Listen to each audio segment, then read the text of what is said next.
বাটক শব্দটি পরিচিত না হলেও অনেক সময় ব্যবহার হতে দেখা যায়। চ্যানেলটি যদি সাবস্ক্রাইব না করে থাকেন তাহলে চ্যানেলটি সাবস্ক্রাইব করুন এবং বেল বাটন অল করে দিন, যাতে পরবর্তী ভিডিও আপনার কাছে খুব সহজে পৌঁছে যায়। বাটক শব্দের বাংলা অর্থ নিতম্ব, পশ্চাৎদেশ, পাছা। বাটক শব্দটি নাউন। সিনোনিম বা সমার্থক শব্দ: হিপ, ফান্ডামেন্ট, ফ্যানি।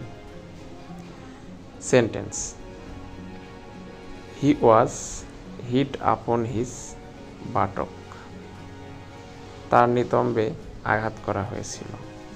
তো ভিউয়ার্স, যে কোনো ধরনের ওয়ার্ড জানতে কমেন্ট বক্সে উল্লেখ করুন, আমরা অবশ্যই ভিডিওর মাধ্যমে সে ওয়ার্ডটি বর্ণনা করব। ধন্যবাদ।